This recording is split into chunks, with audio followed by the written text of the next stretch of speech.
नमस्कार दोस्तों, welcome back. आप देख रहे हैं कॉफी विद सुमित जैन। दोस्तों, 8 बहुत बड़ी खबरें भारत से आज आपके साथ डिस्कस करूंगा। शुरुआत करते हैं पहली खबर से। वो है कि भारत ने अभी अमेरिका को वार्न किया कि भाई आप जो इंटरफेरेंस कर रहे हो इलेक्शंस के अंदर हमारे आसपास के एरियाज में, इसको बंद कर दो। क्योंकि मैं एक रिपोर्ट आई कि अमेरिका बांग्लादेश की इलेक्शंस के अंदर इंटरफेयर कर रहा है। वो चाहता है कि जो अभी प्रेजेंट गवर्नमेंट है वो गिर जाए और कोई और आ जाए।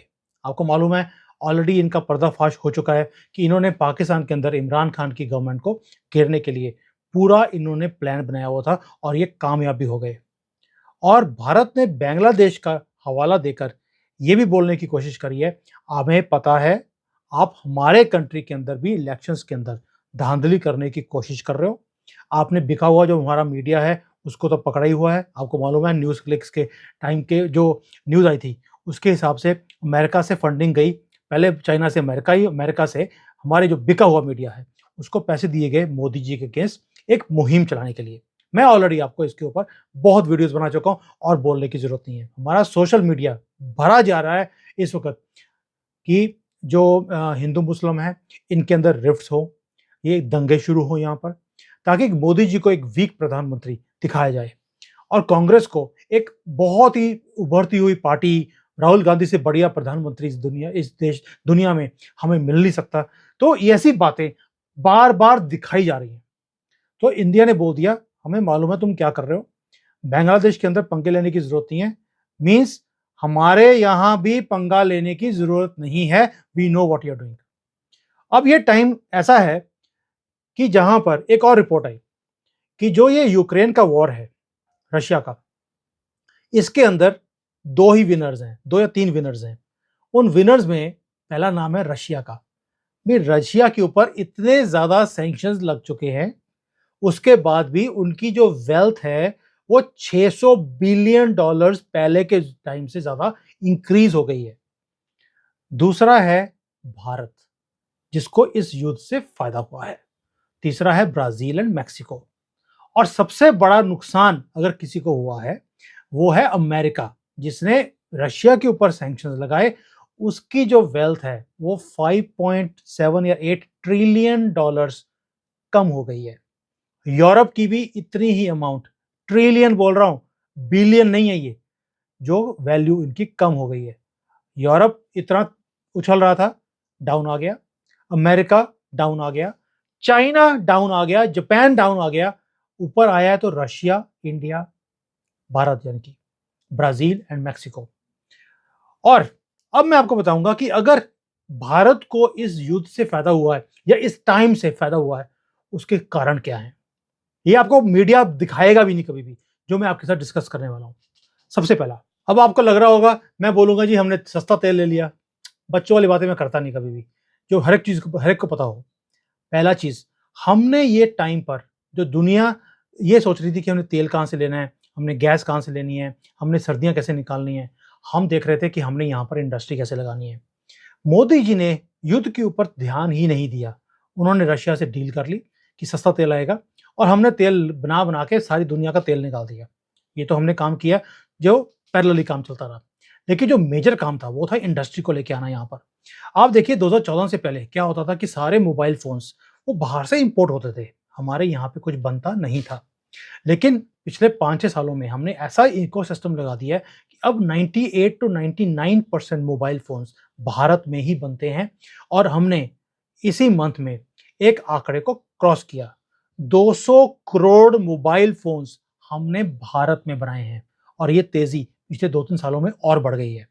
अभी तो जो 1-2% रह गया है वो भी भारत में बनना शुरू हो जाएगा। बोले कि मुझे कई लोग बोलते हैं कि सुमित जी फर्क क्या पड़ता है, हम तो असेंबली कर रहे हैं यहाँ पर, हम कौन सा मैन्युफैक्चरिंग कर रहे हैं, सारा कुछ अभी भी पार्ट्स तो बाहर से इंपोर्ट हो रहे हैं। तो मैं, जिनको बिजनेस की समझ नहीं है, उन्हें एक चीज समझाना चाहता हूँ। बिजनेस कभी भी ए टू जेड नहीं चलता। मैंने इसके ऊपर वीडियो भी बनाया हुआ है, आप जाके देख सकते हैं। बिजनेस हमेशा जेड टू ए चलता है। दैट मीन्स हमने जेड क्या होता है कि हमने एंड में पैकेजिंग करनी है। हमने शुरुआत सिर्फ पैकेजिंग से करी, मोबाइल आया, डब्बे यहाँ बनाए, उसको पैक किया। आहिस्ता आहिस्ता हमने उसके ऊपर जो कवर था वो बनाना शुरू किया। अब हम अंदर के पार्ट्स बना रहे हैं, असेंबली शुरू कर दी यहाँ पर। दैट मीन्स हमने पैकेजिंग जो आखिरी स्टेप होता है पहले वो शुरू किया, असेंबली करी, अब पार्ट्स बनाने शुरू करेंगे।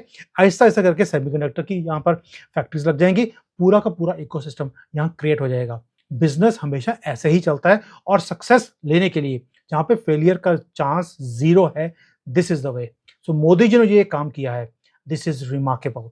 तो ये एक रीजन है जिसके कारण हमारी जो वेल्थ है हमारी कंट्री की, वो युद्ध के टाइम पर भी इंक्रीज हुई है, हमारे यहाँ रिसेशन नहीं आया। दूसरा है कि हमने अपने यहाँ पर इंफ्रास्ट्रक्चर के ऊपर काम शुरू शुरू किया। हमने बोला कि जो नई टेक्नोलॉजीज हैं उसको भारत में लेकर आए। अभी जो रिसेंटली आपने न्यूज़ सुना होगा कि 3D प्रिंटेड एक टेक्नोलॉजी है कि 3D प्रिंटिंग से आप मकान बना सकते हैं, कुछ ही 1 या 2 दिनों में पूरा मकान तैयार हो जाता है। हमने पोस्ट ऑफिस एक बनाया है साउथ में, जो कि 3D प्रिंटेड था। इसको बोलते हैं लेटेस्ट टेक्नोलॉजी। और क्या वो बिल्डिंग है, आप देख सकते हैं यहाँ पर। दिस इज कॉल्ड इनोवेशंस, जो हमने काम करना शुरू कर दिया, जिसके कारण हमारी वेल्थ अब इंक्रीज होनी शुरू होती है। तीसरा है इंफ्रास्ट्रक्चर में, जो गडकरी जी ने जो काम करे हैं, उन्होंने जो इंफ्रास्ट्रक्चर क्रिएट किया है भारत के अंदर, रिमार्केबल। मैं कभी इमेजिन नहीं कर सकता था कि ऐसा इंफ्रास्ट्रक्चर भारत में आएगा। अभी उन्होंने एक वीडियो भी रिलीज किया, उनके ट्विटर पे मैं देख रहा था।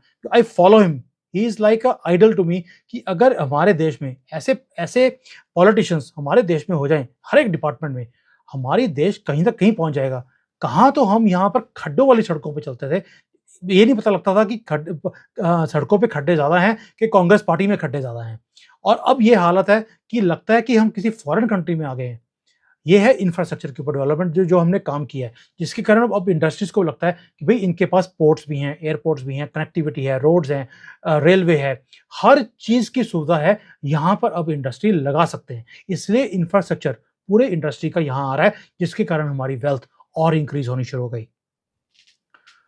अब जब हम इंफ्रास्ट्रक्चर की बात करते हैं, डेवलपमेंट की बात करते हैं, उसके बाद बात आती है मिलिट्री की। आपको मालूम है कि हमने जो मिलिट्री में इतने बड़े-बड़े एयरक्राफ्ट हो गए, एयरक्राफ्ट कैरियर हो गया, भई ये बच्चों वाली बातें हैं। ये हम कर चुके हैं, अब इसके बारे में बात करने की ज़रूरत नहीं है। अब हम चले गए माइक्रो लेवल पर। ये होता है मैक्रो लेवल पर, जब आप बड़ी-बड़ी चीज़ें डेवलप करते हैं। माइक्रो लेवल पर हैं, हमने गन्स बनाई। अब हमने रिवॉल्वर भी अपनी बना ली, जिसकी रेंज 50 मीटर है। जो नॉर्मल रिवॉल्वर होती है, वो होती है, उसकी रेंज होती है 20-25 मीटर की। हमने 50 वाली बना ली, और बनाई भी गवर्नमेंट ऑफ इंडिया की जो एक ऑर्गेनाइजेशन है, उसने बना के दी है, और उसका नाम भी रखा है प्रबल। तो ये गन आ गई है, एंड गवर्नमेंट की बनाई हुई है। इसकी प्रोडक्शन अब शुरू हो जाएगी, ट्रायल्स कंप्लीट हो चुके हैं। This is what we are going to do. हमने मैक्रो लेवल पे बड़ी-बड़ी चीज़ें ऑलरेडी डेवलप कर ली, अब हम छोटी चीज़ें जो हैं, उसके ऊपर भी काम शुरू कर दिया। मिलिट्री की स्ट्रेंथ के ऊपर अब आपको पता ही है कि हमने एक सर्जिकल स्ट्राइक कल फिर कर दी पाकिस्तान के ऊपर। जैसे ही पता लगा कि वहाँ पे कुछ कॉकरोच इधर आने की कोशिश कर रहे हैं, आपको मालूम है भारत के अंदर हमारा एक स्टाइल है कॉकरोच को मारने का। हम चप्पल लेते हैं, उसको मार देते हैं। हमें वो फ्लिट फ्लूट करने की, या होता ना वो जो स्प्रे करते थे, हमें करने की आदत नहीं है। हमने चप्पल ली, उनको मार दिया, हमारे सोल्जर गए जूते जूते डालकर, कुछ करने की जरूरत नहीं पड़ी, वहाँ गए, कॉकरोच को मारा, वापस आ गए।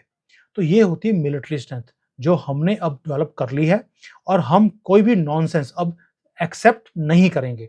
सो इकोनॉमिक स्ट्रेंथ हमने दिखा दी, जिसके कारण हमारी वेल्थ बढ़ रही है।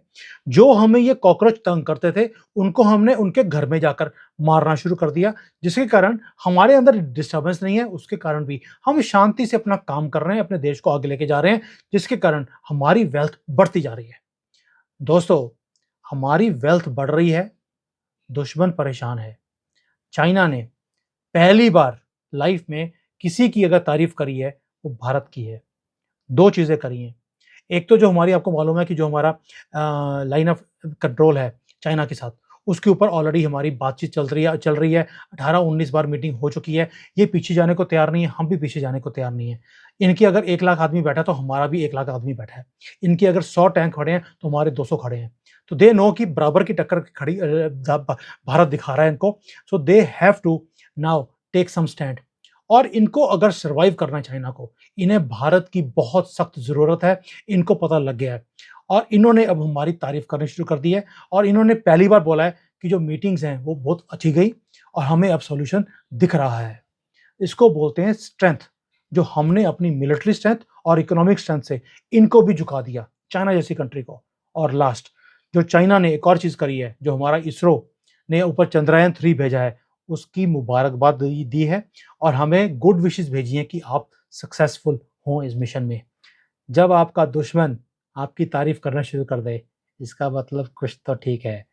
और मुझे यहाँ बैठकर, दुश्मन कंट्री पे बैठकर भी जब मैं ये न्यूज़ सुनता हूँ, मुझे जो खुशी और सुकून मिलता है, आप अंदाज़ा भी लगा नहीं सकते। आखिरी चीज़, अब हमने देख लिया कि हमारे देश के अंदर तरक्की हो रही है, मोदी जी की पॉलिसीज़ कामयाब हैं, उन्होंने रिज़ल्ट देना शुरू कर दिया।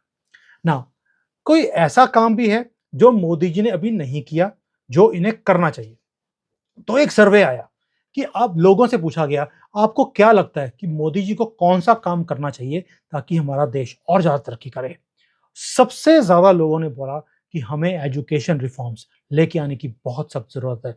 सो मोदी जी, मुझे मालूम है मेरी वीडियोज़ देखते हो, नहीं देखते तो देखना शुरू करो, क्योंकि मैं आपको वो चीज़ बता रहा हूँ जो देश की आवाज़ है। और देश की आवाज़ ये है कि आपका एक काम, कि जो एजुकेशन रिफॉर्म्स हैं, वो अभी आपने नहीं किए। यहाँ पर हमें स्किल डेवलपमेंट की काम ज़्यादा करने चाहिए। जैसे चाइना है, चाइना ने तरक्की करी बिकॉज़ बच्चे-बच्चे को यहाँ पर इन्होंने स्किल्स डेवलप करके दिए हैं। बचपन से इन्हें क्रिएटिविटी एंड ऑल ऐसी चीज़ें बनाने की इनको इनको शिक्षा दी जाती है। हमें अपना जो ये एजुकेशन सिस्टम है, बहुत पुराना, गला-सड़ा, इसको चेंज करना पड़ेगा। दूसरी जो लोगों की डिमांड थी, हमें मैन्युफैक्चरिंग सेक्टर को और ज़्यादा इंक्रीज़ करना पड़ेगा भारत के अंदर, और ये चाइना ने चीज़ें करी हैं। चाइना को देखकर ही लोगों ने बोला है कि चाइना ने एजुकेशन के ऊपर काम किया, मैन्युफैक्चरिंग के ऊपर काम किया, इंफ्रास्ट्रक्चर के ऊपर काम किया। ये 3 मेजर चीज़ें हैं जो आपको करनी चाहिए। लोगों से पूछा गया क्या गवर्नेंस भी चेंज करने की ज़रूरत है? उसकी परसेंटेज काफ़ी कम थी। That means top 3 is education, infrastructure, manufacturing. तो मोदी जी, इंफ्रास्ट्रक्चर के ऊपर आपने बहुत काम किया है, मैं उसके ऊपर कोई भी डिमांड नहीं रखूँगा। लेकिन मैन्युफैक्चरिंग को और तेज़ी से भारत में लेके आने के लिए जो भी काम करना पड़े, आप कीजिए, लेकिन सबसे पहला है एजुकेशन रिफॉर्म्स को जल्दी से जल्दी इम्प्लीमेंट कीजिए ताकि हमारी जो अगली पीढ़ी है, ये स्किल्स डेवलप करे।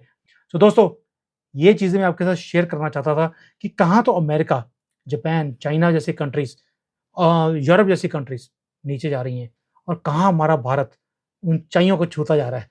और अब तो कल का दिन है, वेट है बस कल की, कि हम चंद्रमा को भी छू लेंगे। हम वहाँ बैठे होंगे, हमारा तिरंगा वहाँ पे लहराया जाएगा। मैं बस क्रॉस्ड फिंगर्स हूँ। कल हम लोगों ने यहाँ पर काफ़ी लोग हैं मेरे जो चाइनीज़ जानने वाले भी हैं, हम सब मिलकर कल सुबह एक छोटी-सी प्रेयर सेशन भी करा है for the success of this mission.